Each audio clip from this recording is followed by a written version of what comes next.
Okay, everybody, welcome to episode 5, labeled Run the Dark. This one's going to be really exciting. I am so happy to have Tony Ciano join me for this episode, and he and I have been getting after it the last couple years, and some of my escapades into ultra running are really because of my friendship with Tony, and so we're definitely one of those types of friends who's like, hey, have you heard of this crazy thing? We should do it. I'll sign up if you sign up type of deal. So we go through a little bit of that journey, talk about some of his history with some things, and then he is just coming off of an amazing sub 24 performance at the Keys 100, and I was able to be part of his crew for that, and so we get into some of the details of what that looks like. But there's so many little nuggets of wisdom and things like that along the way. All right, so excited for, man, I don't even know like what episode I'm on, Tony, so I'm really crushing this, which is really good, and I know that's building excitement for you. But just happy to be here. yeah, this is exciting because Tony and I connect weekly at a minimum, if not multiple times a week, and it's been kind of a fun gift because I think we've done this for sure for the last like 2 years, like, and probably haven't missed like only like a handful of weeks. Yeah. If that.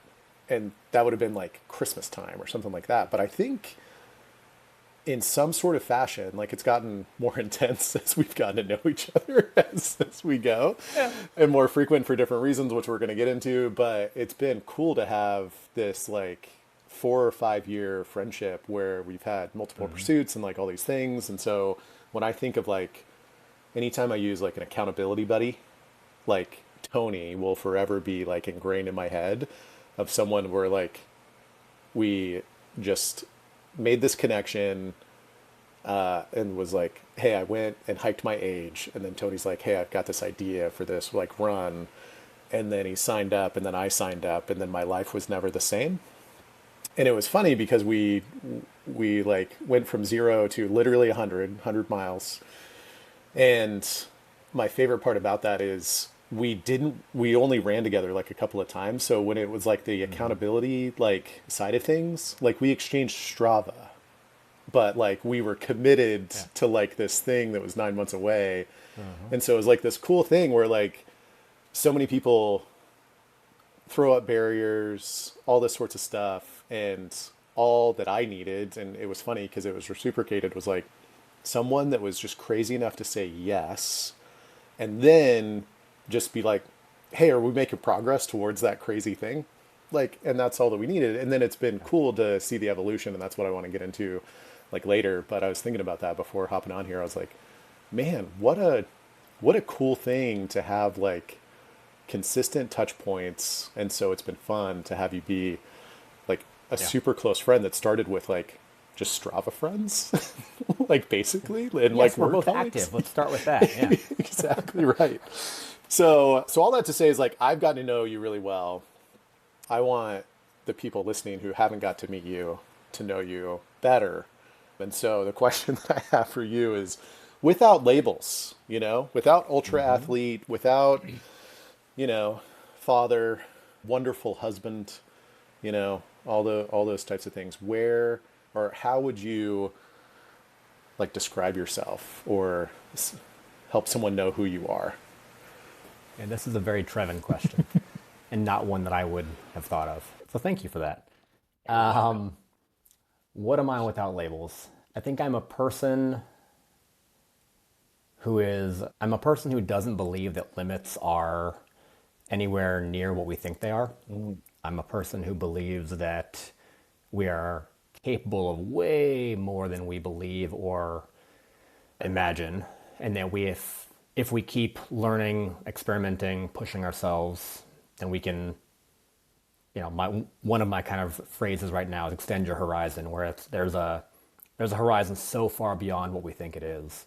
But we've got to be willing to reach for it and work for it, make trade-offs for it. And I am a person who's intensely dissatisfied with many things as status quo. And that's not that I'm like unhappy. It's not that I'm frustrated. It's just that I believe there's a better version of a lot of things. And I'm constantly seeking that. to my wife's frustration at times, but she's fantastic. Yes, she is a saint, and what a That's a compliment! good word. That's a What a compliment to you, yeah. and an example of love where she has fully embraced who you are, Yes. which I thought that Yep. that was like a good description. So before we get into like the why, you mentioned something, and I'm just gonna pick on you more because I know that you hate this type of stuff. Has there ever been, like you said, like there's dissatisfaction, you're constantly in pursuit, which I have found a lot of benefit from as your friend. Like so I, you teed it up as like a bug, and I'm like, oh no, I actually think that that's a feature. And again, Danica might disagree with both of us because we're crazy. But in that pursuit, has there been anything like has there been any satisfaction with the horizon shifting? Like here, have you ever? Has there been a moment where you're like, oh man, like I this used to be the horizon, right? Yeah. Does that question make sense? Like, Oh, totally. yeah. Yes. Yeah. I think it's a great question. It's a great push. I think sometimes the I'm dissatisfied can come across as I am perpetually frustrated. And that's not the case. It's not what I mean. Yeah. So I should be more clear with that. I think it's a good question because there's a lot of instances when I was younger, in recent years, in the last 3 months of my life, right? Whether it's physical pursuits, relationship development, work stuff, right? All the things where I think oftentimes we think about I want to go from here to there, right? I want to get this far. And then we get that far and we're like, cool, I did it, Yep. right? I recognize that and I value that, but I also realize there's also points over here and over here and over here, right? And so I recognize the progress that I've made or that I see other people that I'm working with or coaching with or partnering with. Like I celebrate that. I value it. There's wonderful value in the progress and in the journey and in the exploration that comes, as part of that, inherent to it. I'm just also looking beyond that and saying, and so because I'm now here, what can I do more, right? Where can I now jump off from to go further, faster, stronger, smarter, right? Whatever. And so whether it's, learning the guitar behind me, that's a constant struggle for me, or running or lifting or learning Italian, all the things that I'm trying to do at one time, I recognize, hey, if I've made progress, on top of last month, that feels good, Yeah. right? Whatever the progress is, I love it. I'm just not going to settle for that. Right. Yeah. Cool. I like that. And I like that there's more than, some of the obvious stuff that I know that you and I have talked about and sometimes hard to talk to other people about at the same time, right? So like running being one of those. So let's hop into that because I think the people that know us are maybe tired of us talking about this. So maybe this will wrap a bow, or maybe this will help you and I just be like, hey, we actually recorded a podcast about this. Just like go listen to that if you are actually curious about what this is and don't want to just make fun of us, because like that's fine. You also don't have to understand. Like, Or maybe they'll finally get it. yeah, the Probably not. It's optimism fine. that you Yeah. have is amazing, amazing. So I know it always hasn't been running, but like you're ever since I've known you, you've had some sort of physical pursuit. What's the like origin story there, or have you done any reflecting on like and I know you've done some like why work or like to try to get connected. So whatever like way that you would like to describe kind of that, why is it such a big part of who you are? Where is there like some milestones where you're like had some of that recognition or clarity or whatever the case may be? Just give us a little bit of the essence of like that part of your life.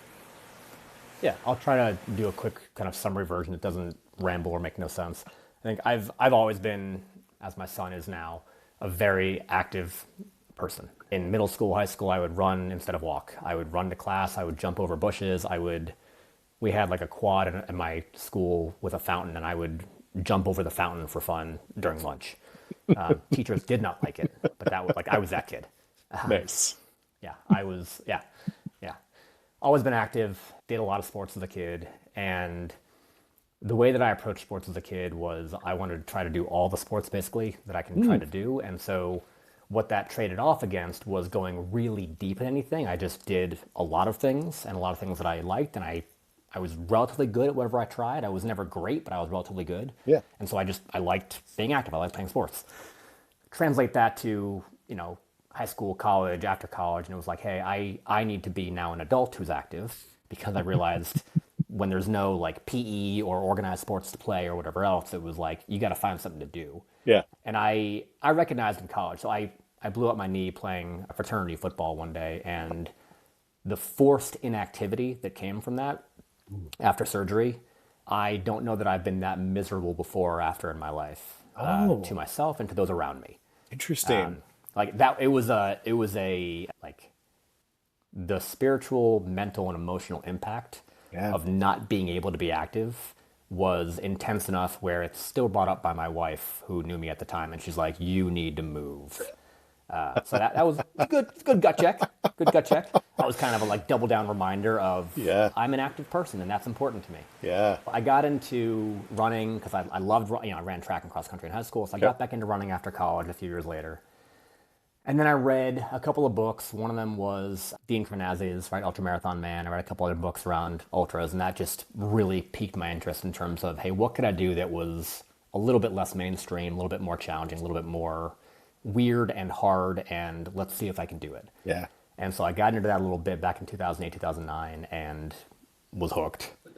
And that then evolved with, I got hurt a bunch because I was running too much and had terrible training mentalities, terrible training approaches. Got away from running for a little bit, got into CrossFit for a while, got into lifting. So I've just pursued what are the ways to challenge myself and what are the ways to push myself in new kind of physical areas. And then I came across a quote that's attributed to Socrates. I haven't found the original, but the quote basically is like, any man who doesn't try to pursue the pinnacle of his physical fitness and beauty is basically like a shame. Okay. It's a much more elegant quote than that, but it like rang deep. I'm like, all right, so I need to do what I can. Not that I'm anywhere near my physical, peak option or potential, but that idea of as a person who's dissatisfied, the idea of can I be better? Can I be fitter? Can I be faster? Can I lift more? Right? Can I run longer? Whatever. Yep. That it gnaws at me every day. That's Yeah, I think in a productive way, but but we'll talk about that. Yeah. Yeah, I think like where the motivation comes from, and you and I definitely work in spaces where it's interesting finding like the Claire calls it phraseology. So like, what's Hmm. a phrase that like hits you like to your core, right? And so you had this experience in college where it's just like, hey, buddy, you need to move. And then you found this like stoicism essentially, right? Or like philosophical quote that hits you years later. And it's Yep. like, oh, that's words. That's words to, all that sort of stuff. Cool. Maybe I'm not as crazy as I think, or I at least found someone else Yeah. who's also crazy, Yeah. right? Yeah. Yeah. Being able to put words to the thing that you feel is helpful. Yeah. Yeah. What a journey. So, so that takes us to this, and I'm assuming because this was on your mind before 2021 is when, with the beginning of our actual friendship and story, the summer of 2021 that will live in infamy for the rest of my life. That's for sure. So again, I already kind of teed it up, but we were catching up for a work call, and it was like after the holiday because my birthday's like right around July 4th. And I was like, oh yeah, like I just casually did like 36 miles, kind of running, but not really. And then the Keys 100 came in, and you're like, bucket list item. Like, where did you come across that? What, like, I had never heard of it. I had heard of ultras, but not even like I hadn't read any books like you did. I knew that there was like some long distance ones, but other than like Badwater, I don't think I could have named any at the time. So like when did you get exposed to that? Was like early on? Like what was that? Why why the Yeah. keys? Why did So you take us down this road? you went willingly. I did. So when I got back into running, I started running again in 2008. And I started with, a 5K. And that became a 10 miler. It became, let's do a barefoot 5K because why wouldn't I? It became, let's explore some more stuff. And within a year, it was, I'm going to do a 24-hour trail race because why wouldn't I? And so I entered that athletic equation 24-hour trail race here in Virginia, and I made it 8 hours, and I was fine with that. Through the 8 hours, I ran around 40 miles. My longest run before that was a half marathon, and I was like, cool, I just did triple the distance. That feels good. Yeah. That was a bug where I was like, all right, this is cool. I want to see what I can do. I, as you know me, Trevin, I don't do things halfway. And so I went from, cool, ultra marathons, there's 50Ks, yeah. There's also 50 milers, there's 100 milers, there's hard 100 milers, there's mountainous 100 milers. And so the Keys 100 was one where, so I grew up in South Florida. I went to the Keys a bunch as a kid. We drive down there. And so the idea of like, I could run where I grew up. Like I could do this crazy, it's in the middle of May, it's 100 degrees, literally, it's pavement the whole way. There's no shade. And it's like that's a gnarly way to do it. Yeah. That is a gnarly way to do 100 miles. And so that stuck with me in 2009. And so in 2021, you woke a beast that had been dormant. So I'm going to put it on you. When you were like, yeah, hike my age, I'm like, cool. Let's talk about what that could turn into. Yeah. And so that just, I was like, all right, it's funny because at the time I had been basically lifting, squatting 4 or 5 days a week for like 4 years. Yeah. And so when you and I talked about the Keys, I was like, all right, I'm at my heaviest weight ever. Yep. I'm at my strongest ever. Let's go run for a day and a half. Yeah. So yeah, What could go wrong? It made total sense. It made total sense. And I think between the first time you and I talked about it and us being registered for the race was like 2 weeks. No. It was quick. It was like a day. It wasn't 2 weeks. It was less than 2 weeks. It was a was day. It was a day. I remember being like, oh shit, what did I just do? It went from that'd be cool to me texting you like, yeah, I signed up. Yeah. Yeah. Like it was, I'm not even going to give you a week. It was maybe 48 hours. Maybe. Sometimes I think fast. Yeah. Yeah. And it was hilarious because my whole mentality at that time, I was just coming out, like I was still basically a mess at that point in my life. And the clarity in which you like described it as like a bucket list item without going into all the detail that you just did. Like I didn't even ask good questions then. I was just like, oh man, like bucket list. And Tony kind of lit up about this like thing. And I was like, man, like how often do you get to help someone with a bucket list item? Not often for me. And so I was like, cool, like let's go. Like that was my mentality. And so it was hilarious to just be like, oh, okay, 24 hours. We're gonna check this bucket list item off, I guess. Let's go. You gave me the opening to do it. I appreciate that. And Danica still hasn't forgiven me. Got it. Perfect. We'll get there. Yeah, exactly. All right, so we start training, we do this thing. You've got now like I know the history with the Keys. Fun to have the origin story, but you've now gone 3 times to the Keys. So walk us through that journey and this pursuit. I think this is like when you talked early on about extending horizons, right? I think this story, and we're going to spend some time like unpacking like a few of this. I think this is such a great like definition, like a narrative around what you mean by like extend your horizon for something that's like the same race, right? Like what does it actually mean, and how can we pursue it? So, and I was there for, all of these, which is cool. And so I'll add some color commentary or whatever as we go, but kind of walk us through what that was like. You've had this thing on your mind. You've been down a couple of times, however you want to tell the story, but I think it's cool. Yeah. So, I mean, there's all kinds of levels of detail I can go into and versions I can tell, but I'll kind of tell the overarching narrative on kind of the horizon changing over time and what that looks like practically for me. So the first year, 2022, I thought I knew more than I did, which is, I think, not surprising. It's not unique. I I'd been thinking about hundreds for a long time. I've read about them. I've looked at training plans. I had all the things. I had no idea what it was. I really did not recognize what I had signed up for like all reality. Yeah. And so I was probably the fittest I've been in my up to that point. I was the fittest I'd ever been in terms of training miles and just endurance training and time on feet and all the things, right? Eating while running and all the things. And got there, and I'm a planner. I love spreadsheets, as you well know. Yeah. I planned out my pace, my run walk ratios, my calories, my hydration plan, all of it.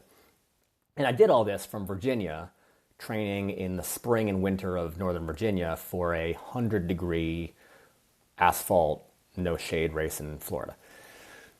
And the long story short is I underestimated the race. I vastly overestimated my salt and water needs. And I got to a point by about mile 35 or 40 where I was up almost 8 pounds in body weight in 105-degree temperatures. I drank between 2.5 and 3 gallons of water in about 5.5 hours. And I'd probably taken at that point about 4,000 milligrams of salt. So, not super healthy decision making, come to find out. Yeah. So I ran into an aid station, which at the time was run by my wife and 2 friends. They were my crew. And I was like, hey, I can't feel my arms. I can't feel my hands. I have no feeling in my extremities. My vision is blurring. Yeah. And I'm real dizzy. And so I sat down, and I didn't pass out in the car, but it was one of those, like, I'm going to be here for a few minutes. Yeah.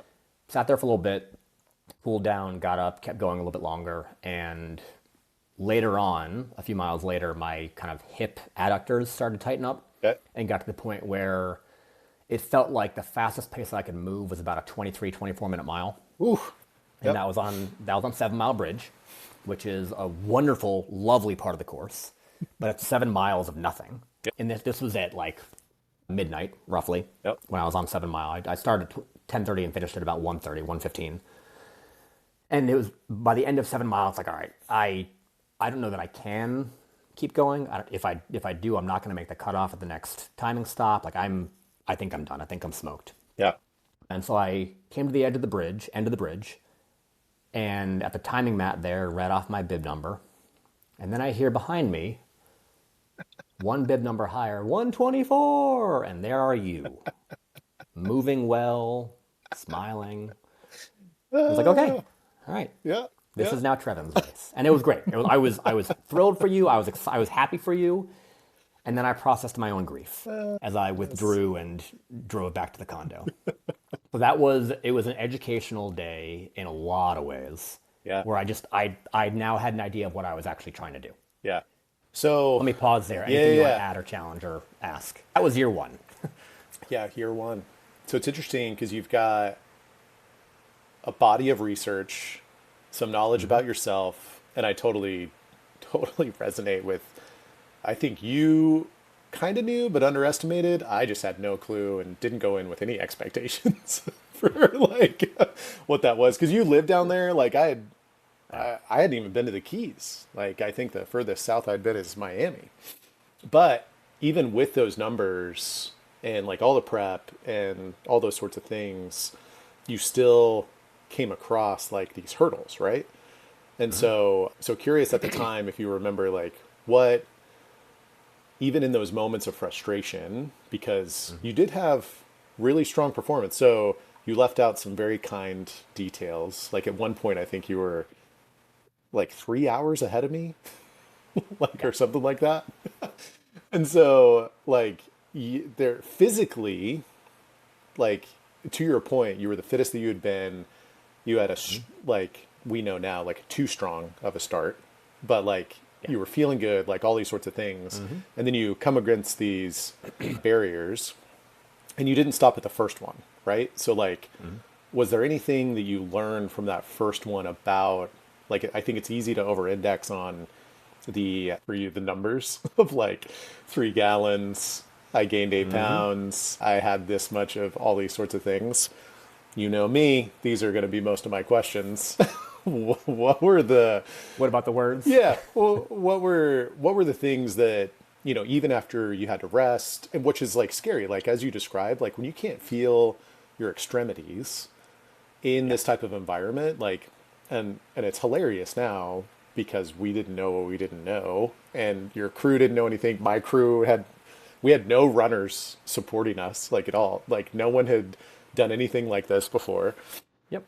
And so was there anything that like, was it just drive? Was there anything that like got you past a few of those things to even make it to 7 Mile? Yeah, I think going in, right, the apparent ignorance, surfaced quickly. So it's funny because one of the things that I was overconfident in and just under knowledgeable in, frankly, was I grew up down there. I ran track and cross country. I ran over the summer. I ran year round. Yeah. I'd never run for 10 hours. Right. I didn't casually run all day when I was 17, right? And so this idea of like, oh, 100 degrees when you're running all day is different. Okay, Yep. not the mile I would do in high school. Okay, got it, got it. Super obvious things in hindsight, Yeah. Yeah. but the impact of 100-degree temperatures adds up. What do you know? And so I think, to your point, Trevin, the non-numerical things that stick with me and stuck with me then and kind of were apparent, it was just a strong desire to see what I was capable of, and just like I can keep going a little bit more, right? It was Cool. I'm not done yet. Basically, is what it came down to.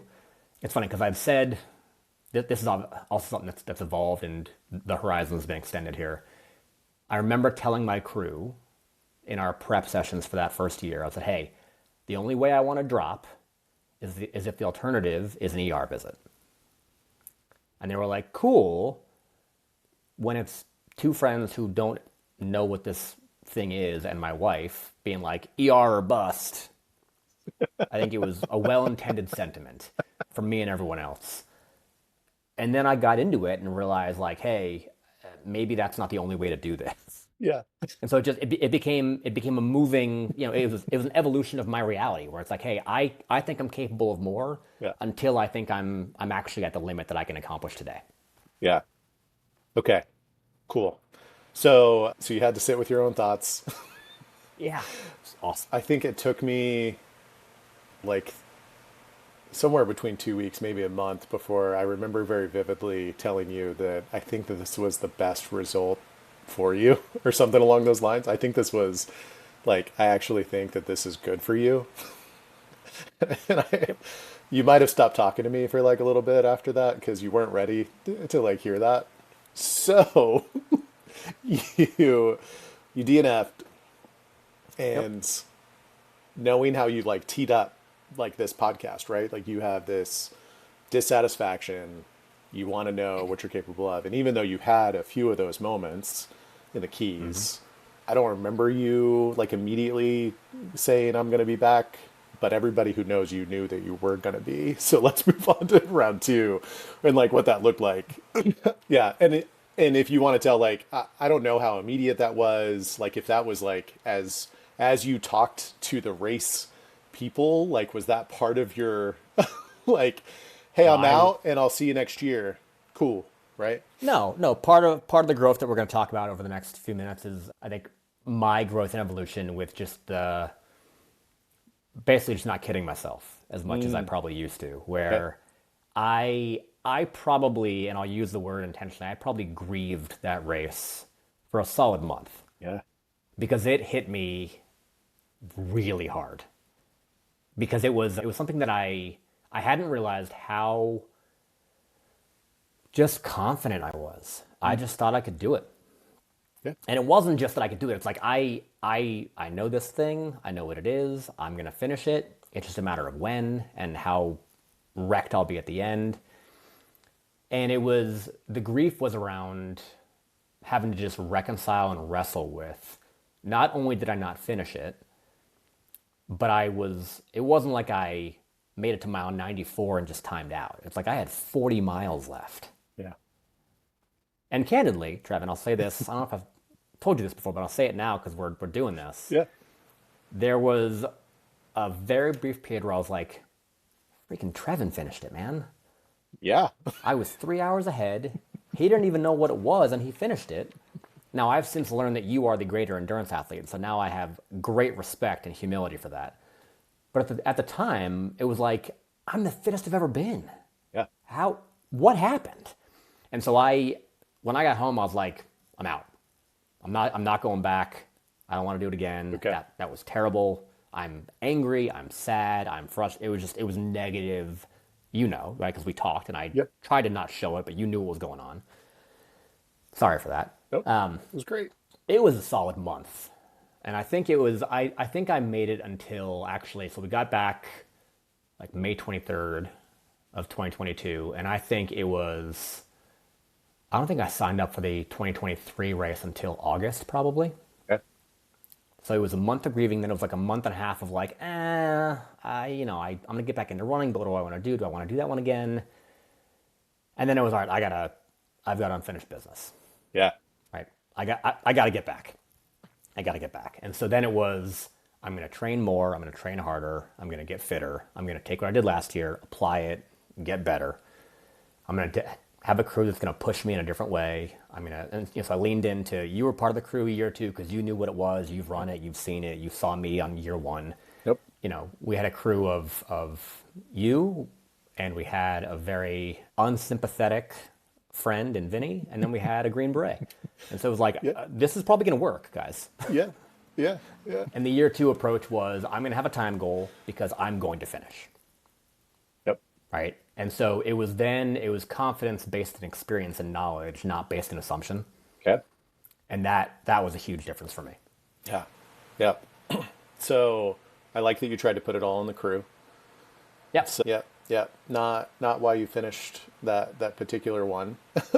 So I can't even remember, which is funny because that was 2023, right? So we're still a couple years out from that. What was your time goal with that one? Do you remember?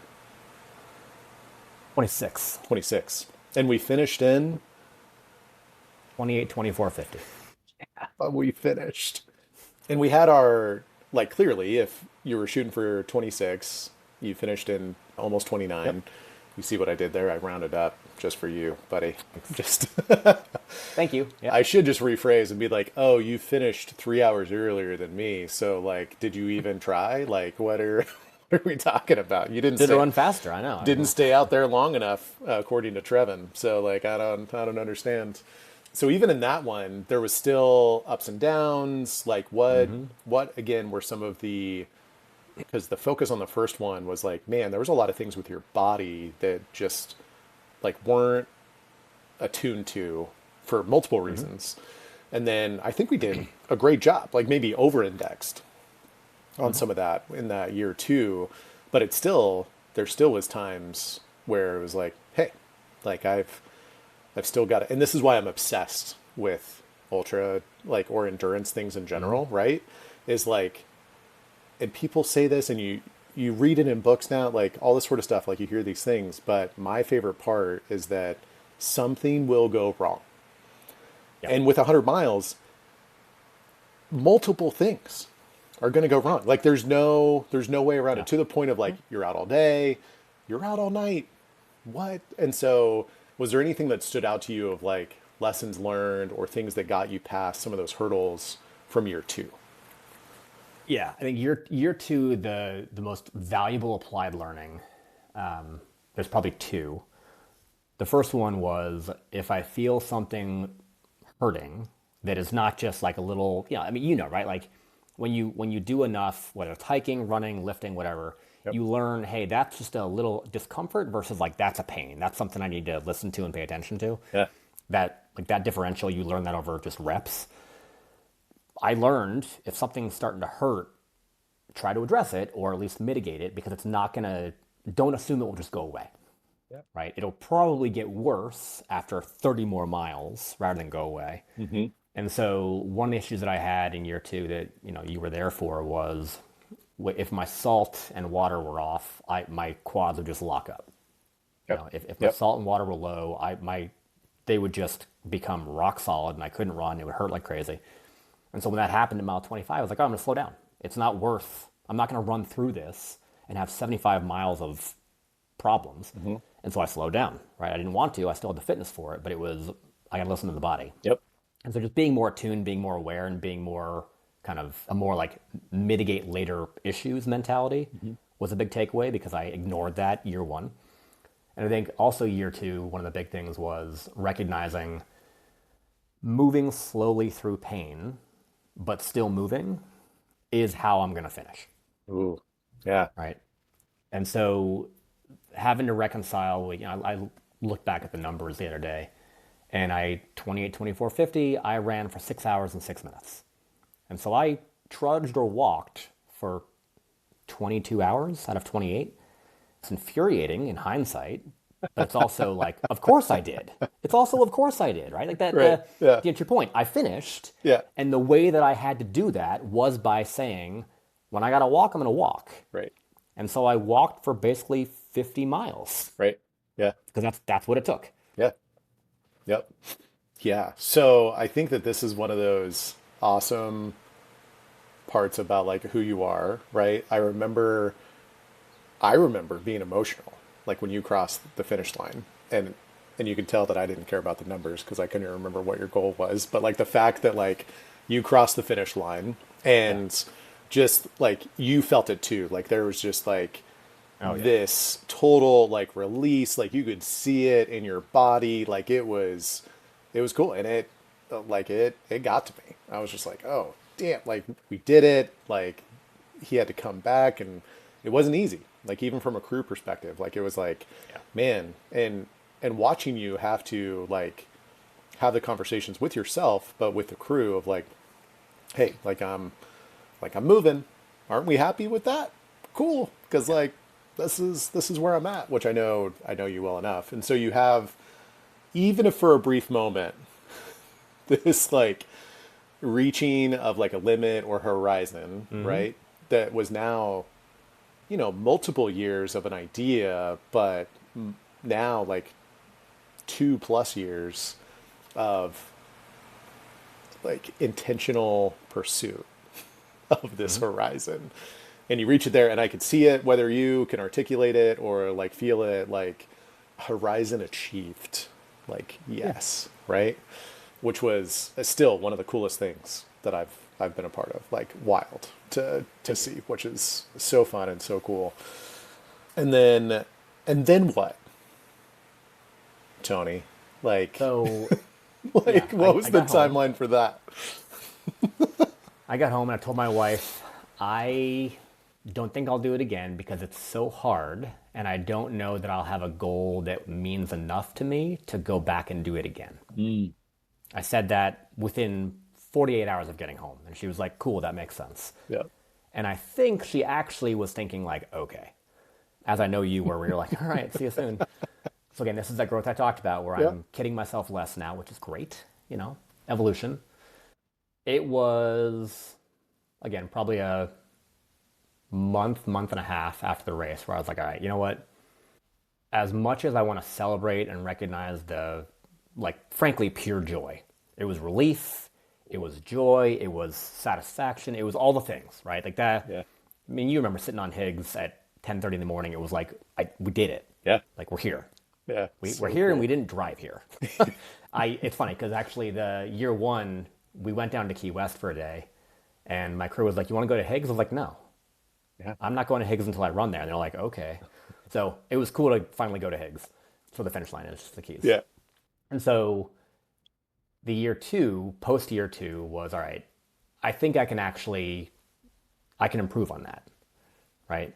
And then the dissatisfaction crept in and it was a self-motivating, like, it wasn't, I'm not good enough or that's not good enough. It's, I want to see what I can do. Yeah.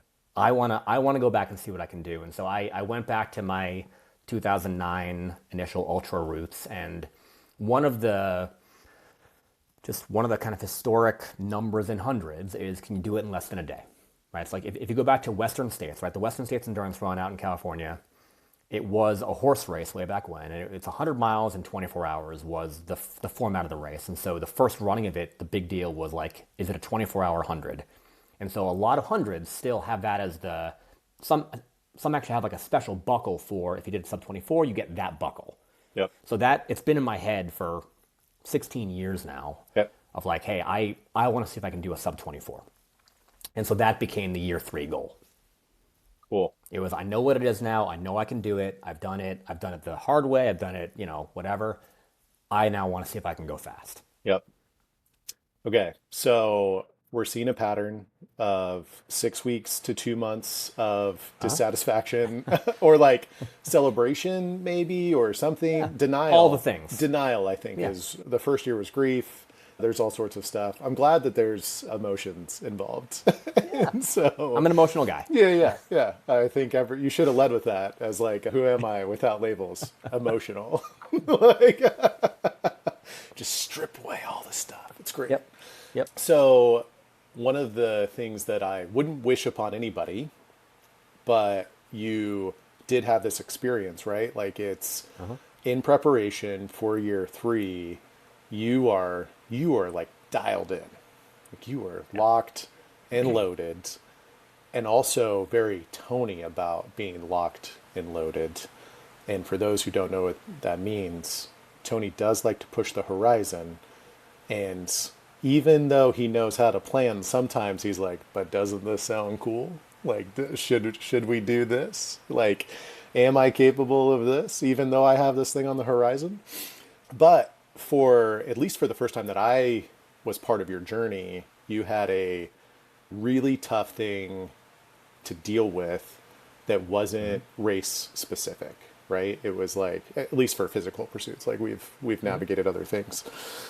So what was that, and how did you overcome like adversity outside of a race, still in this pursuit of that? Because it was wild to watch and hilarious how it happened. Are we talking about the knee? Yeah. The knee, the knee yeah. that might have. I think it was going to happen eventually, like from what it Yeah. was. So, but you did have one hell of a January where you just confirmed what was inevitable, Yeah, but it's like fine. you. So I've done a 50K each December as like a tune-up as we approach kind of the spring race timeline. The idea being that's kind of my gut check over how's my training doing, where am I fitness-wise, how am I feeling. Did a 50K in December of 23, so for 24 prep, and that was great. And then I decided, hey, my long-term goal is Badwater. We're at the Badwater 135 out in Death Valley. I should do Badwater things. I should get involved in that. And so they do a January virtual event, the 267 VR, where you just load your Strava results, and 267 is the mileage to hit in January. Now, I think my biggest training month before that was like 210, 205. And that was a monster month. That was a long runs, healthy the whole time, right? Low heart rate stuff. Like, 270 is not that much of a jump. I can ramp up 270. And so I did a trail 50K in December. I ramped up my training pre-January. I did about 270 total between walking and running and rucking in January. Well, I obviously added weights to it because why wouldn't I do that? I then built in some strength training because I want to do more and make myself even stronger while doing the highest mileage of my life for a month. And I don't know that I don't know what caused it, but starting in December, getting worse through January, peaked in February, I just had this nagging pain that would usually show up in my left knee. And I didn't know if it was like an ITB issue, but it's on the wrong side, or it was medial, not lateral. And so I, thinking about it, talking about it, went to you for counsel, went to other crew members, my wife, whoever else. Go to a doctor. Final, go to a doctor. Hey, you tore your meniscus. Cool. Okay, great. Awesome. And so the conversation with my doctor, wonderful doctor, Dr. Avery, I'm like, but can I run? He's like, yeah, you can. It's gonna hurt. Will that make it worse? Probably not, but like it's gonna hurt. It's like, all right, so I've got a 100-miler in about 2.5 months. Can I run that? You can, but it's gonna hurt. It's like, all right, cool. So I can still run it. And then after some more counseling conversations, it was like, hey, you're going for a 4.5 hour time improvement on a race that you know how hard it is on a good day. Do you want to be running handicapped from the jump? Which is a great question and challenge from everyone that I talked to. And that led to, I made the call in late February to say, I'm going to get knee surgery. I'm going to bail on this thing that I've been hunting Yep. for months. And I'm going to do what I think is the right long-term play. Got the knee surgery, had it April 2nd. It was a tough decision, but it was one that I felt confident in. Yeah. Because it was, hey, the long term is I want to be healthy. Yep. Right? And the reality was if I go down to the Keys and run injured, I know I'm injured. I know I'm hurt. Yeah. If I run injured and I don't finish, I will be furious at myself. Right. Because I chose this. Right? That this is all my own doing. And so I will be furious. And like the chances of me not finishing were high. Yeah. Right. Yeah. And so that was the call to make. It was the right call then and in hindsight. But then it was get surgery as fast as I can, come back as fast as I can. So I was running again within 27 days of surgery. Yeah. And that then became the ramp up for I'm going back next year. Yeah. So I'm still blown away, and I think it's a testament of the fitness that you had built over multiple years now, right? The mindset of even like confirmation bias of like asking the things from your doctor. So can I? Yeah. But like I'm good, right? Yeah. Like cool. So tell me there's a chance. Yeah. Awesome. But you also, I think one of the coolest gifts that I've had from doing these long runs and the prep that's required, like time on your feet, regardless of speed, anybody who's thinking about these things, the greatest gift that I've gotten from this is, to your point that you've mentioned a couple times, is like, you know, your body, like, you know, if that's like, oh, like I'm going to pay attention to that, but I don't think I need to stop, or, oh shit, I probably should stop this particular run, or like whatever. Right. And knowing you, there was this like weird turning point where like that knee surgery where you did push, and it was like, it felt quick to me too, like 27 days or like whatever, but it felt like, at least from the outside, I felt like that was such like a turning, like something changed in like whatever it was. I don't know if it was the surrendering that like led to the change or like whatever, but man, the results since that surgery are bananas, like absolute like bananas. Like it paid off. Your fitness, like all this sort of stuff is just like skyrocketed. Like it's been so cool. And so the Tony now should absolutely say like, but Trevon finished the 100, right? Like what are you talking about? Because you were like nowhere close to where you were like that first year, but like also compared to me, it's like, you can't, we're now apples and oranges as far as like runners are concerned, which is awesome. So I don't know if you want to talk about like, if there was something like specific. I just wanted to call out that like, it was a different Tony coming out of that surgery with a really cool like intention and focus on what was next, because it could have been the surrender, it could have been like whatever. So I don't know if there was something specific there, but to me that was like a, oh, watch out, like type of mindset, in a not in a way of like Tony's going to come and bulldoze and like find a way, but it's like, oh man, I think Tony's figured some stuff out here. Like what? Yeah. What was that? Is that think, true? Like I don't know, but I was thinking about this. Like yeah. And I appreciate that. Yeah, I think it's true. I think you're right, Trevon, that it was a surrendering of just like, I can't control this. I can't fix this. I can't run through it. I can't ignore it. I can't just tough it out. I can't like, I need to get this fixed by somebody who can fix it, and I need to deal with that, and I need to rest. I need to recover. You know, I don't like resting. I don't like recovering, but that is I've learned that is a critical part where the more of that I do, the better off I am. But that helped me recognize that there's actually a really important balance between the more rest and recovery has to be met with the intense training on the front and back end of that. Like that's the magic equation for me is intensity plus rest equals better results. Yeah. Right? It's like mediocre training with no rest, not good. Too much rest, not good. Not enough rest, not good. Really intense focused training and intense rest periods, like that's what I've leaned into since that surgery. Yeah. And so my training approach, my workouts, my everything that I did in terms of prepping for my runs going forward from that 27-day forced rest period was focused on I want to be the fittest I can be at this point in my life within the kind of the constraints of my reality, and do what I can without I'm not going to like quit my job. I'm not going to miss my family. I'm not going to not sleep. Like I've got a life that I want to live, and it's a full life. But I want to lean in as hard as I can and make these miles worthwhile. Yeah. And so that was kind of the point where I was like, all right, now I'm gonna double down on focus and intensity with an intentionality that I hadn't had previously. Yeah. That's cool.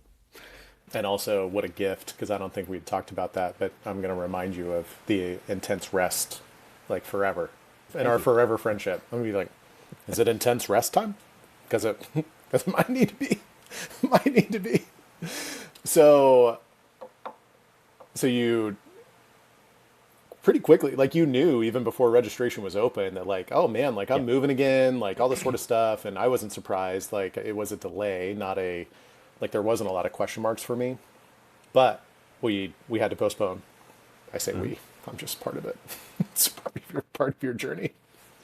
So that takes us to this year, which was also super cool and wild. I don't know if you want to cover like anything in between or whatever, because there were some cool milestones in there. But if you just want to talk about like leading up, and then we can talk about like we've spent almost an hour now leading up to this particular event. There's a ton to say about it, but yeah, curious about The really yeah really quick lead up. So registration opened September 1st of 2024. I was staying up until midnight to be one of the first to register. I was primed and ready. So I got that done at 12:02. I was pretty happy about that. I'd planned to run 100 in Daytona last year in December as kind of a keep my fitness, tune up, whatever. Made it through 40 miles DNF because of some Achilles issues. That was the right move. I had no problem DNFing that because it was the long-term play.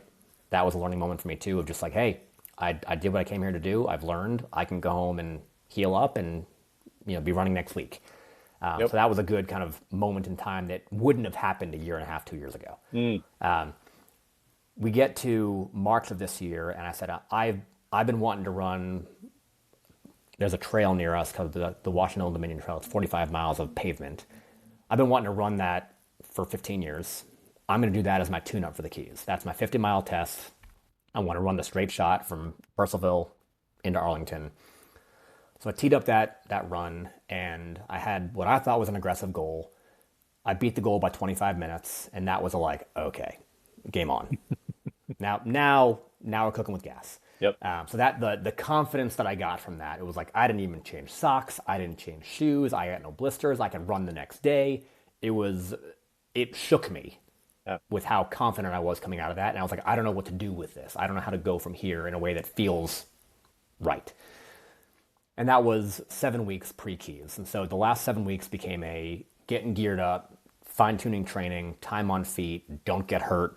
I think I told you, I'm just at the point where I'm not going to be stupid for the next month and a half. Like that's where I'm at training-wise. Yeah. Just don't be dumb. Yeah. No jumping fountains. Don't do anything that I would normally do, basically, is what I was going to, basically comes down to. Yeah. Make better decisions. Yeah. And so the goal for this year was sub 24. We had a lot of really good prep conversations with, you guys as the crew and me around how do we get that goal achieved? What does it look like? What's the plan look like? How detailed do we need to go? We did some prep for it, some practice for it in terms of aid stops. Mm-hmm. And so I left for the Keys this year feeling not anxiety, but a weird sense of calm, because it's like we are, as a team, we are as ready as we could possibly be for this, between my fitness, the crew being dialed in, everyone knowing what good looks like and how to get there. Yeah. So it was a feeling of weird serenity that I haven't felt before. Mm. Yeah. You also had like more data to back up like the confidence, right? So it wasn't that 50-mile tune-up run was not a fluke. Like you're like, hey, like you have been a model of consistency of like, I'm putting in work, I'm putting in work, I'm putting in work. Another cool thing just to hear you acknowledge the horizon capture, even if it was in pursuit of another horizon. But cool, you PR'd like your 50K. Like there was a couple of Yeah. things in there that were, again, like data driven, which I know you love. This is me acknowledging numbers, by the way. Look at us growing Thank you. together. What a thing. So so you went in and the crew aspect, like we should do a crew call, which I'm sure you would love to hate. You were all on because you assembled just a wonderful ragtag bunch, and we did push you in a couple of different things. So we have like your main pacer, Will, who's like sub 24. We're doing sub 23. Like, what are you talking about? Like, and he's in IT, so he does like, data and things like that. And so he like created He's an in app. tech. He's Oh, in sorry. tech. Yeah. Intentionally, we're gonna see if he listens to this to pick on him. So we had like a custom like app to like track like times. You just like flew by. It was like, no, we're so dialed into numbers that like we knew how long like an aid station stop should be. And we had like three different categories of that. Vinny was pushing on like all sorts of things. He was leaning into who you are as an individual. You had to plan down to like, where are we eating like before and like all this sort of stuff. Like we tried to take everything out of your brain. And then there's Trevon who comes in and is like, but let's talk about your feelings and like what words are you going to use when you have all these numbers and stuff like that. And so we get to the race. We have done all this prep. You have a mix of like hard data, multiple pace charts, all very logical. Like nothing was like wildly off. It gave us a really good idea of like, hey, any three of these could be reality based with the prep, like all this sort of stuff. You also had like a clarity in why you were doing this. You mentioned some of this like after like your knee thing, so it was cool to hear like when some of this started to materialize. It was like, hey, yeah, I'm trying to push this race, but like I know why I'm trying to be fit. I want to be able to show up as a good husband and a father, and like there's some inspiration and stuff like that. And so let's walk through this wonderful 100 miles again with this new level of fitness, the best crew ever, Yeah. like absolutely no flaws in our approach or what was going on. Despite all of my comments for the Yeah, back half of the race, yeah, no flaws at all. exactly. Zero flaws. Yeah. But man, you showed up, you were calm, despite having almost like a false start on like for go time.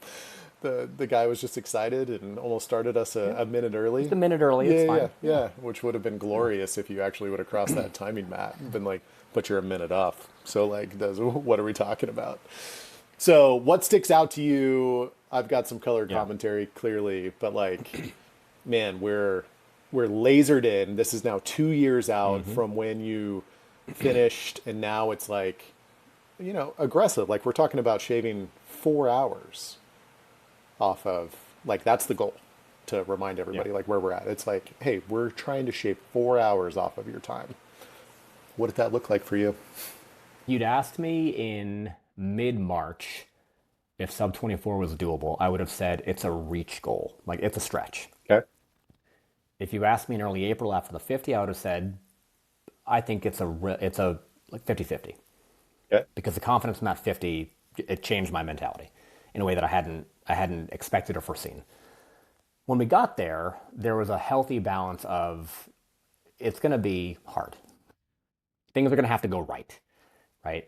And to your point of like Will's partial joking of sub 23, it was like, hey, if it's cool and I got no foot issues and things are full, yeah, there's a pace chart where that happens, Right. and I would be thrilled. But things have to go very right, and things didn't go right after about 20 miles. And so, I came out, yeah, shocking. Who'd have thunk? Who'd have thunk that 100 degrees, things don't go right? Weird. I don't know if it's naive or just overconfidence, but I had a pace chart that had pretty standard, opening 25 at about 11-minute miles, second 25 like 13 and a half to 14-minute miles because I'm going to slow down in the heat and I'm getting a little tired. And then moderate slowdowns for the third and fourth quarters from there to just overnight it cools down, right? But what wound up happening is so year two, right? So year one, I drank too much, took too much salt, messed up my body and system and my brain and all that stuff. Year two, I overcorrected on the salt. I didn't take anywhere near as much salt, still drank too much water. And so having to go to the bathroom a bunch of times, having to pause to do that, having to deal with that, was infuriating. Yep. So year three, logically, I overcorrected. And so I didn't drink anywhere near as much water as I probably should have. And so there was a point at around mile 24, 25, where if I was running an 11-minute pace, which is normally like a 125 heart rate for me, I was at 185. Yeah. Wow. And so walking, my heart rate wasn't getting below 165. And that became a concern of like, if my average heart rate's 170, we got a problem. Because I had 75 miles left. And it's still warming up, by the way. So yeah, not even peak heat. Yeah. Let's pump the brakes a little bit. And so by mile 30, it was, all right, we're going to have to just walk. We're going to have to just slow down, calm down. I was at a point where I was angry at myself. I was angry at what was happening. I was angry at my heart rate. I was angry at my lungs. I was angry. Mm-hmm. You saw it. You felt it. You heard it. I was angry. Yep. Not at you guys. It's nothing anybody did. It was just like, why is this happening and why am I not in control? Yeah. And so it was infuriating is the word I would use. I was pissed. I was pissed. And so you guys as a crew did a great job of basically helping me reset and calm down and say, hey, let's just pump the brakes, get the heart rate down, cool down, calm down, get fresh ice, right? Slow down the pace a little bit. And so I walked most of miles, I think it's like 30, 35 to 40. I walked a lot of that. Yep. And it was not what I wanted to do, but it was the right call, is what it wound up being. And so we hit mile 50 at the race clock was 11:42. I didn't know I wasn't keeping track of the exact time or pace. I had a general idea that we weren't where we wanted to be pace-wise. I knew I was behind. Yep. You guys knew that I was an hour 20, almost an hour and a half off pace. Yep. And the easy math was I have to run even splits to finish in sub 24. Right. Yep. So that got us to marathon. I'll pause there. Yeah. So I think you face something that's easy in life, and again, ultras feel like lifetimes. Like it's time can slow down, really painfully so. Time can speed up, and you get these like flow states. Like it truly is like one of these weird magical things where it time is fluid, like in this wonderful way.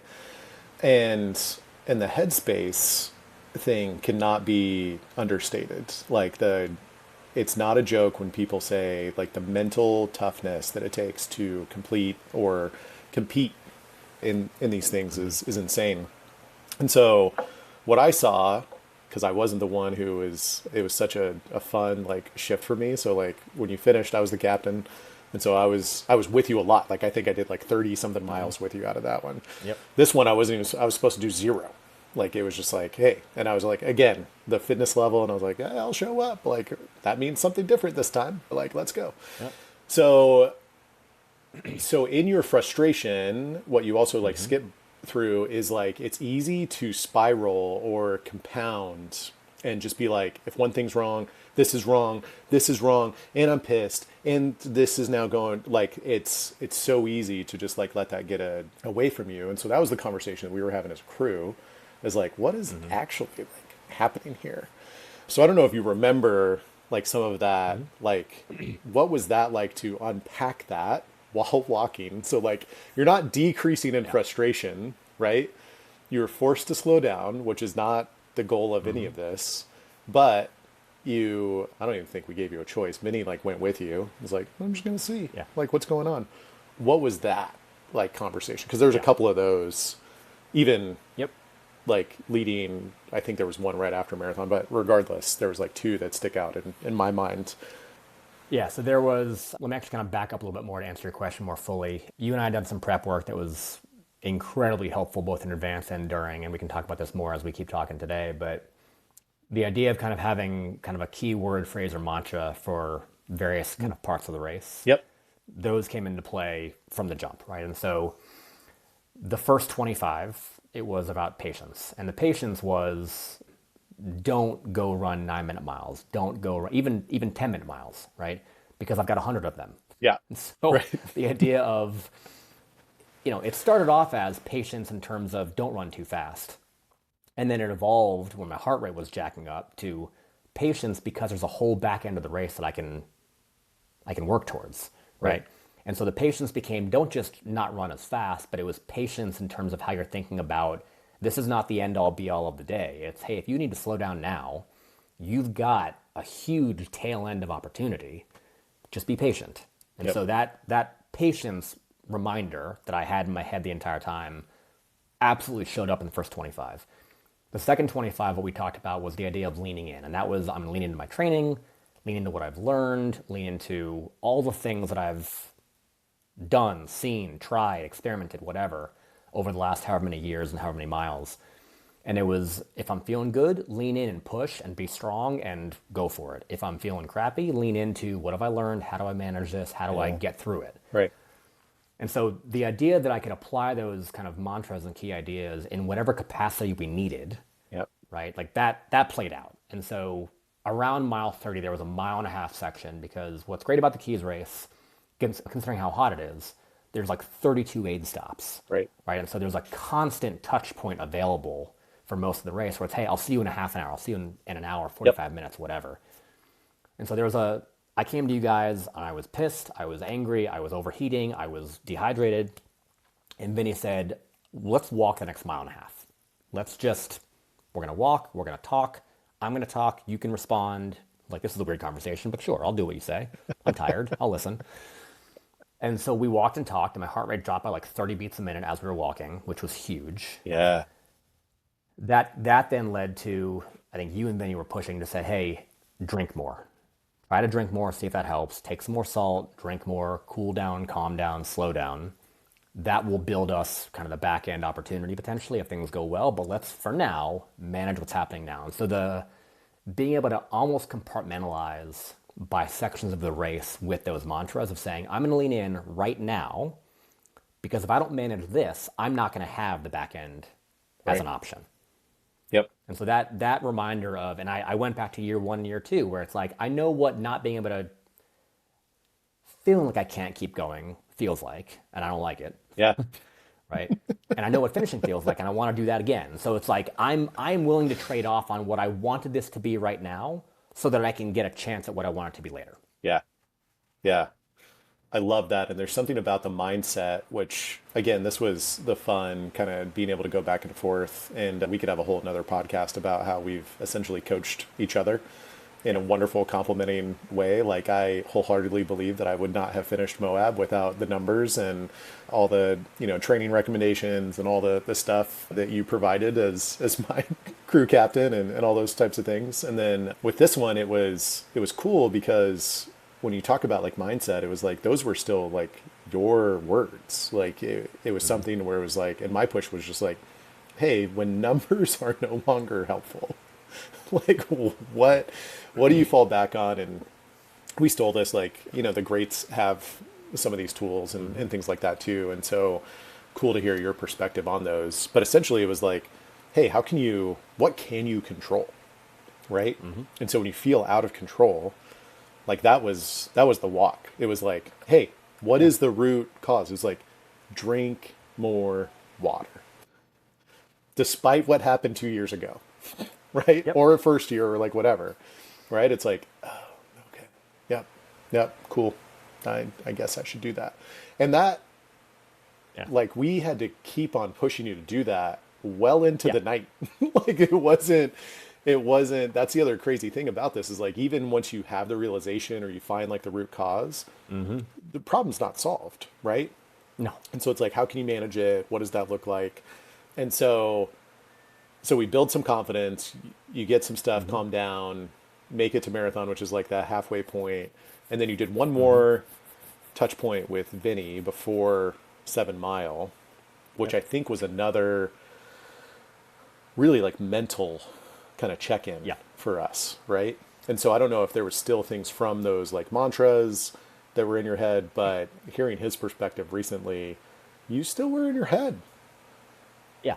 like big time. Yeah. I mean, the 7 mile, I've been thinking about this. It's not my boogeyman, but it's a meaningful enough and challenging enough part of the race. Just the course, it's mile 53 to mile 60. So it's a 7 mile stretch on the back half.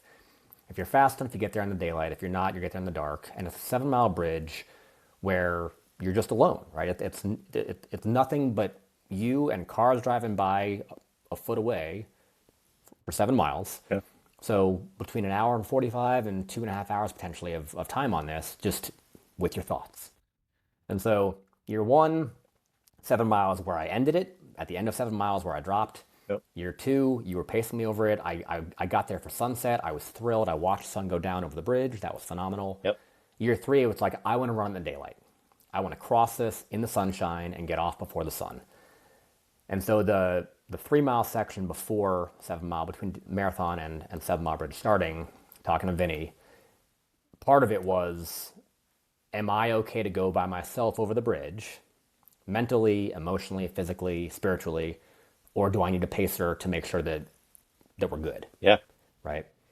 And it wasn't like, is he going to fall off the bridge? It's like, is he going to be okay to make the time he needs and to keep moving and to, emotionally, all the things that we need.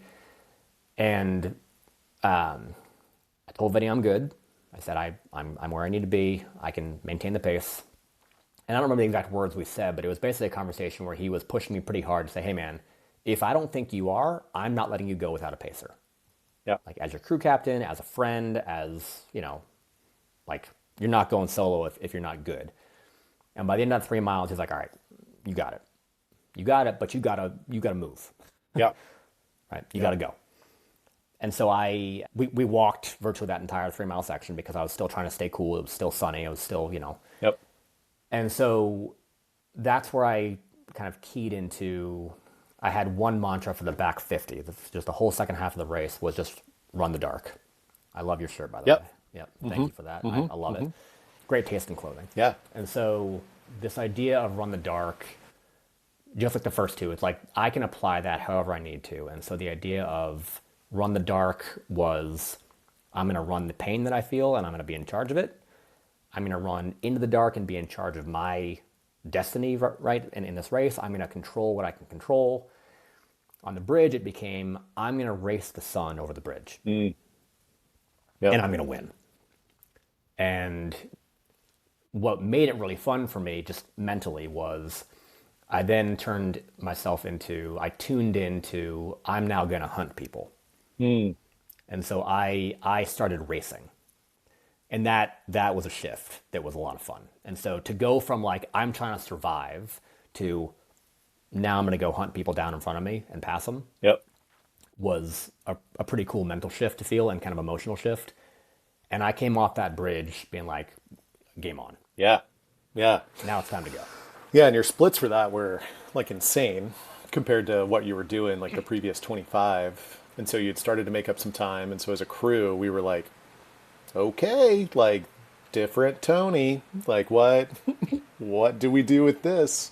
But we still were nowhere close, like out of the weeds, because we're trying to make up like a hour 20-minute deficit from your goal, which is insane, and you're still like halfway. And so, but there was this cool thing, and interesting to even be like, am I okay to do this alone? To then, no, I'm gonna go like hunt people, like I'm gonna start to race, right? And so super cool to like see that in action, and what does that look like?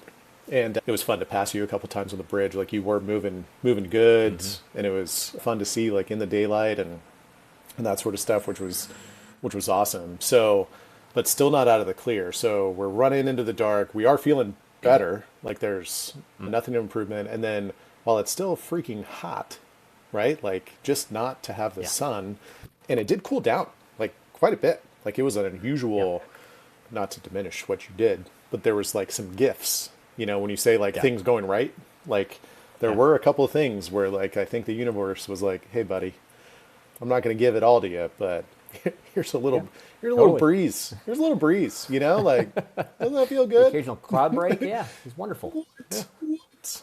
And so running to the dark, I love the mantra. I love what you said, and Mhm. even like the transition from like, oh, I'm chasing the sun at this point. Like I'm going into this. What was that like back? We're talking about the back Yeah. half of the Yeah. race. So 7 Mile was a turning point for me because I said, look, I want to stay cool, so I'm going to walk, Yeah. and I don't know how much I have left, and so I'm going to walk. But I walked at a sub 15 pace for 7 miles. I just hauled, Yeah. which is fast for me because I have short legs, right? That's a Right. fast walk for me. Yeah. So I walked that. I felt good, and with every step, my confidence grew. It was like, all Okay. right, your point previously, Trevin, ultras give you time and space to go all kinds of places and deal with all kinds of things, and so you're going to have ups and downs and multiple of each. Yep. And the swing from the down at mile 35 or 40 to the up coming off 7 Mile was absurd. Yeah. I know that I showed it, but I probably didn't put words to it at the time how much it was. But it was the sense of, you guys had made a comment, which was a completely reasonable comment around if I can maintain pace and speed up a little bit, then we might have a miracle finish where I make the goal. Yeah. And that pissed me off. There was a part of me that was like, screw you guys, it's not a miracle, it's fitness. And I'm gonna do it. So it became a like, I'm gonna show you what I can do. Screw your miracle talk. Yeah. But it was actually the perfect motivator, so thank you for that. That was exactly what I needed to hear. That was Vinny. Well, yeah. So the last 40 coming off 7 Mile was, I'm gonna start running again. Yeah. Right? It game on. And it became, I'm going to run 50 yards. I'm going to run 75. I'm going to run 20 yards, right? It wasn't, I'm going to go run 5 miles. Yeah. It was, I'm going to run until I can't. And the game then became, I'm going to run the dark as much as I can with a balance to my heart rate because I know I've got 40 miles left and I know I can do it. Yep. I don't know how fast I can do it and still finish without having either catastrophic failure, problems, right? Whatever. Yeah. Get hurt, all the things. Right. And so, we'd been really, really diligent about changing socks, changing shoes back and forth, looking at my feet for blisters and issues. I think the last 35 miles, I don't think we looked at my feet once because it was like, look, it's done. Yeah. I'd rather move fast than have a bandaged foot. Yep. And so we just kept moving. You guys were good about drink more, eat more, right? Just whatever works, whatever stays down, eat what stays down, right? Not everything stayed down. We can talk about that later. But we adapted in such real time, Yeah. right? That I was able to feel confident that I can just keep going. I can run through aid stops. I can just keep going as you guys walk next to me and we can just keep moving. And so the mentality became, it no longer felt like an if to me. Yeah. It was a matter of how fast. Yeah. It was cool. And I think to come back to your fitness comment, right? I think your back half was a wonderful representation of consistency.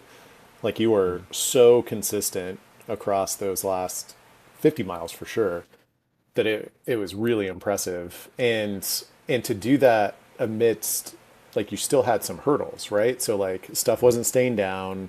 For those who don't do some of these things, like everything becomes a chore. Like eating, the worst. Drinking, I don't want to do that. Like there's just things where it's just like you've depleted so many things that even though objectively know that it's going to help you, you're like, nope, don't you dare try to hand me some food or tell me to drink water. Or if you mention a gel or heed one more time, there might be violence. And I'm not going to have enough energy to eat or drink one of those things, but I'm going to have enough energy to like maybe cause harm to one of my crew members, which I think was fuel in its own way, in a beautiful way between heat and goo. And so there were still like some scary moments, but you were able to like maintain consistency. And so was it still like run the dark? Was it the pursuit of time? Like what were some of the things where I don't want to give people the illusion that it was like smooth sailing and it's like, oh, Tony just had to like dial it up and, just remain at this like consistency. It was like, no, you had to do that amidst continued like it wasn't peaches out there. Yeah. Yeah. I mean, it was something like mile 70, high 70s, maybe even low 80s in terms of mileage, where I had to pause and vomited 10 times in about 90 seconds. And then I was like, all right, I feel good. So I finished the mile that I was in under 15 minutes. It was just like, all right, I'm good now. Yeah. And so it was all right. Here we are. I now feel better. I Right. needed to do that. Yeah. And so now we can run again. And so I ran like the last 2/3 of the mile and felt great, relatively great, right? Yeah. I think to your point, Trevin, there was adversity the entire time, and it just came up in different forms. That it manifested in different ways. Where it was my stomach had issues, my GI tract had issues. I didn't want to drink, I didn't want to eat. My calories went from 250 an hour to 75 an hour, 100 an hour kind of thing. But it was you got to eat something, Yep. and whatever is going to stay down, whatever you can handle, that's what you're going to eat. And so that's what we did for the last 20 miles, right? And it worked. Yep. I fell asleep while running. Never done that before. And so there was a section where I told you guys I was running, and there was a gas station up here, and then it was here, and then it was like I don't remember the last 75 yards. I have no memory of crossing that distance that I just crossed.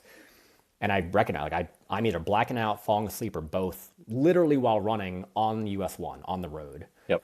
And so I came into the aid stop with you guys like I need a pacer from now on. Yep. It's not an if, it's I need a pacer because there's bridges left. I'm on the road. I'm on the sidewalk. I cannot fall asleep while running with 20 miles to go in the dark. Yep.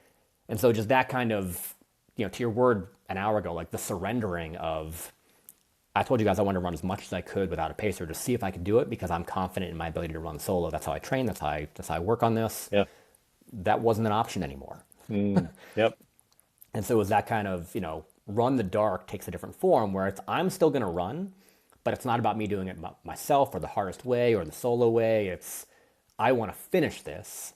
And that means running with a pacer, running with help, running when I can. Yeah. Yeah. Right. And so that's 40 yards at a time. Great. Right. Yeah. No, I think that's such a good description of having multiple tools, multiple things to pull on. You did have an ideal that we all pushed you on. It was like, why? Like, I remember pushing you to be like, you want to run most of this by yourself? Why am I going? Like, what are we talking about? Like, cool. Like, and I believe that you can. Like, and so wrestling with that, it is a possibility versus not knowing certain things, like going into the unknown and what are the things that you can pull. And it's fun to hear you talk about some of those things from like a prep level. So you have like an arsenal from being a coach, multiple experiences now, like all those sorts of things. You're dialed into your body. And then, you've got like physical assets too, right? Like we went through multiple shoes, like those types of things. You have multiple people that are good in different ways. Yeah. And what does that talk about? Like, and so it was fun to get in the game. And it was crazy. We've got some videos and you can follow Tony and see some of those where it's like, man, you were still applying that like 40-yard thing to still move sub 15-minute miles. And I was with you for the last section. We were at like 98 and you're still like, all right, let's run a little bit. And I'm like, okay, cool. And then we were talking and just hilarious ways to just be like, are you awake? Like, are we good? And so it was more of just like my commentary on what was going on. And I just needed ahas or acknowledgments along the way. Yeah.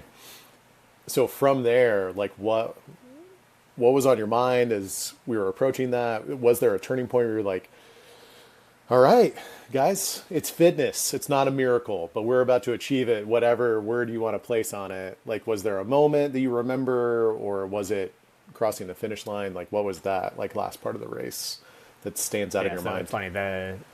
You won't be surprised by this at all, Trevin, but I started to run numbers from the end of 7 Mile in my head. Yeah. And it wasn't about precision, but it was like, I know what I got to do. Yep. Right. I've got an idea of what time it is. I got an idea of how much time we have left. And it was roughly 15-minute miles was if I can stay below that, then we're good. Yep. And so it became every mile under 15, I'm clawing time back, right? I'm making it up. And so every time I looked at my watch and saw a sub 15-mile pace, it was like, all right, we're in the black, right? We're making progress here. I'm getting back. Cool.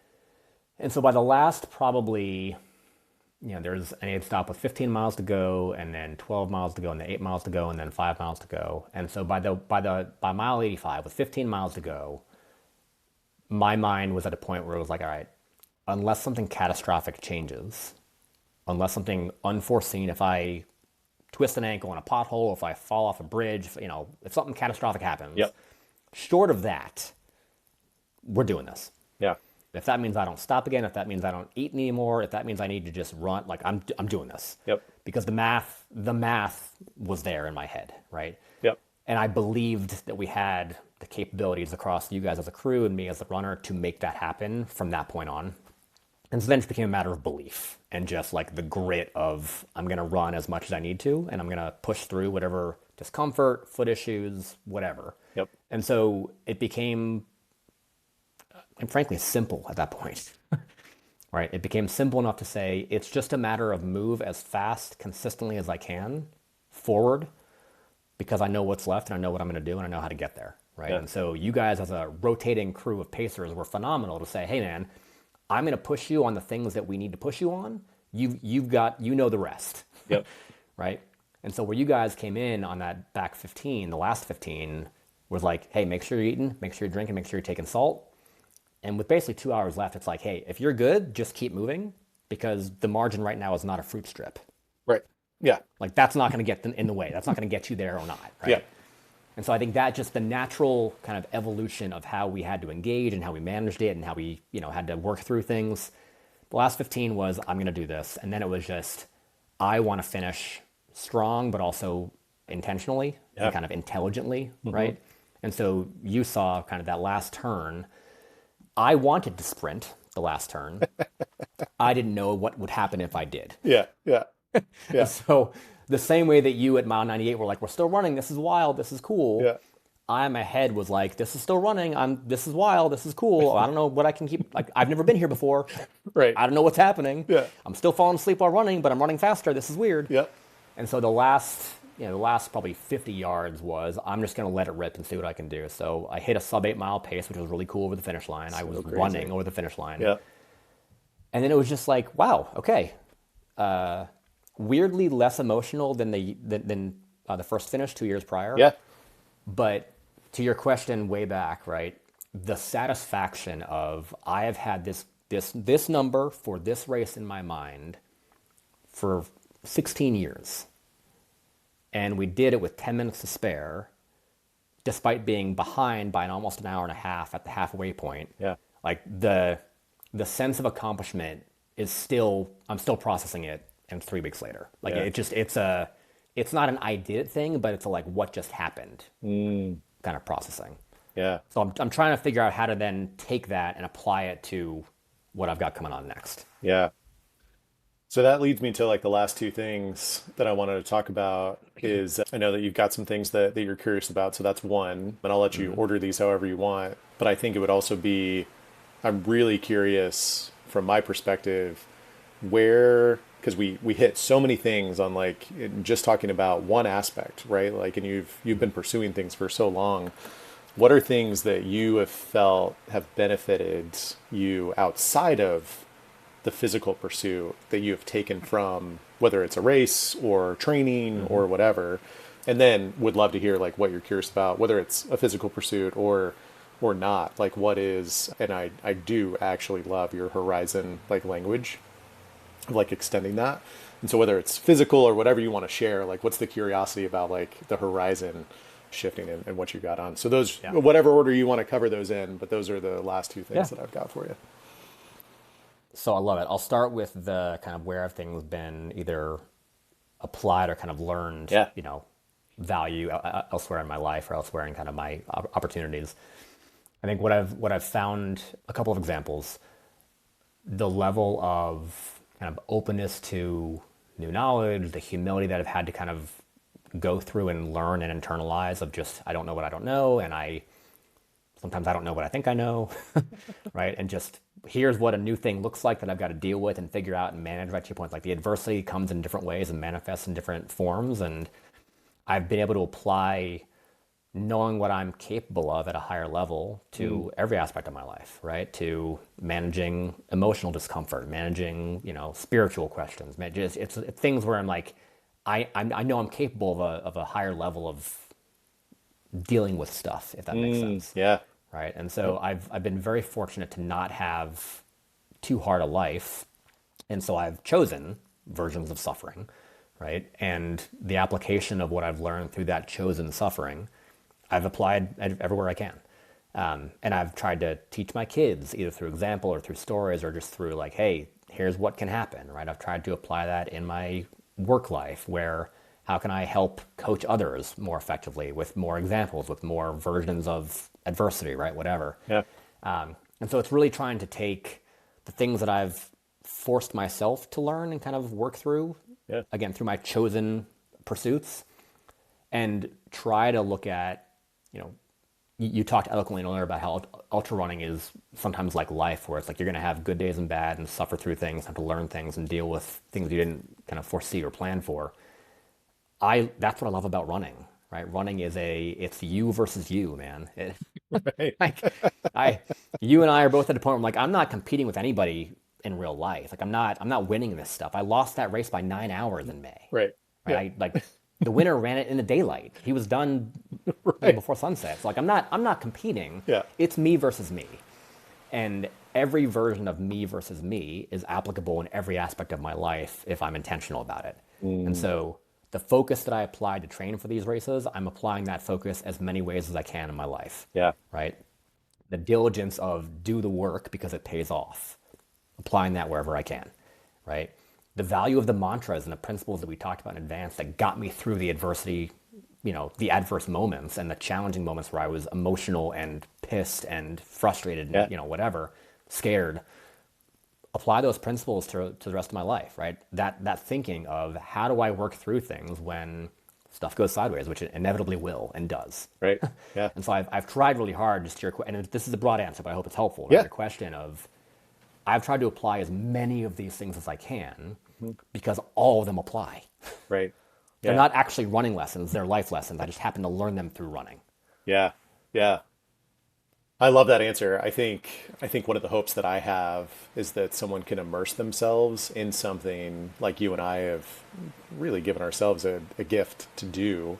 Because I've seen, and you and I, you know, have the same day job, but do it in very different ways and things like that. But like even working with entrepreneurs or like professional athletes and things like that, it's cool to see where they are also trying to apply things and not just myopically through an intense, you know, pursuit of a thing. But I think those that the world admires and that we should have like as lighthouses are kind of what you said. It's like, oh, like I can see this for more than it is and where it can help me in other areas. Not that we don't, you know, stumble from time to time with, oh, had to learn that lesson in multiple areas of my life. Cool. Yeah. Awesome. So I appreciate Should've that. known that. Yeah. Cool, Yeah. got it, yeah. Yeah. No, that was like running and I did have to learn that the hard way. Cool. On the what am I curious about question, I'll answer that one too. Yep. I think what I'm mostly curious about is it's in two directions, right? One is internally for me, and the other is kind of external facing curiosity. For me, it's again to your question earlier about like, do I feel the momentary satisfaction when I do have accomplishment? I didn't know if I could do what I was trying to do in May, and now that I know I can, now I'm like, all right, so what am I capable of? And not just running wise, what am I capable of if I apply that level of diligence, focus, and work ethic to everything, right? To anything else, to more things, right? To my intense rest, to learning a language, to learning, you know, to reading more books, whatever the things are, you know, to the coaching that I do, right? In the various aspects that I do that, what am I capable of? What is the horizon that I'm actually well short of if I open my eyes a little bit? Yeah. And what does that look like, right? What can I go challenge myself with and learn and do and, you know, push myself at levels that I haven't previously thought of? And that's a challenge for me to think about because part of that requires me to think beyond what I currently assume my potential is. Yeah. Right, which is uncomfortable and challenging to do at times to recognize whatever I think the limit is probably made up and arbitrary. And so it's not just like more or better. It's what if I just reframe the whole thing in different words, right? And so I'm trying to work through that curiosity of how do I even put words to what I could do, assuming that the words I'm using right now aren't the right ones, or aren't the only ones. Yeah. Facing lens is I'm very curious. So I've leaned in more to running coaching as just a side thing that I want to get into and try to bring more of this kind of hopefully joy, accomplishment, and kind of self-belief to whoever wants to experience it, right? With kind of this principles and vision and purpose-based approach. And I'm curious to see how I can do that for other people and learn more stories, see more examples, right? Learn more versions of what that looks like, because I think we tend to talk about goals through a relatively limited lens. And we're like, what's your goal? Is it a SMART goal? Is it a big, hairy, audacious goal? Is it, there's all these acronyms. I think what we don't talk about enough is the why behind a goal. And so I'm curious to lean in more to say, hey, if we focus on and talk about and unpack the why and the things that drive you, the principles and purpose that drive you, maybe that goal you have is just a tip of the iceberg. Yeah. Right. And I'm curious to apply my lessons, my learnings, my voluntary suffering, Yeah. right, to more conversations with more people, whether it's running, athletes, musicians, entrepreneurs, right, business leaders, you and I on our conversations, Yeah. and say, what does that look like, right? How do those conversations evolve? How does that language evolve, right? What emerges from those where we can actually have new ideas next time we talk that we couldn't have thought about a year ago, right? Yeah. That's the horizon that I'm excited about chasing. Man, that's very cool. And it's been fun to benefit from, the beginnings of that curiosity and you taking shape and, doing some of the back end work to, stand that business up. But what's cool, getting to hear kind of the origin story and then like where you're curious now, the same kid who jumped a fountain because he could is now trying to figure out, well, why did I want to jump the fountain? Right? Like, how can I put words to the next fountain and not beat yourself up that like, I didn't have to have a why, but it was, the crazy thing is like, it's probably not too far off of your current why, Yeah. right? Which is why, like, this is one of the things with like mindset and things like that. That's like, it's so deeply rooted. But then the cool thing is that, your pursuit of articulating why I'm jumping fountains or why I'm running 100-mile races, you want to help other people articulate their own fountain or their own, like, whatever, and seeing the value of that. So that's awesome, man. Well, thanks for the time. For those that are listening, thanks for the commitment to, you can tell that Tony and I chat a lot and have a lot of history. And so thanks for sticking with us. And so I'm excited to be part, even just as a bystander, if, as we continue to do some of these things, man. So I appreciate the time. I appreciate it. Cool, Thank man. you. This is great. Awesome.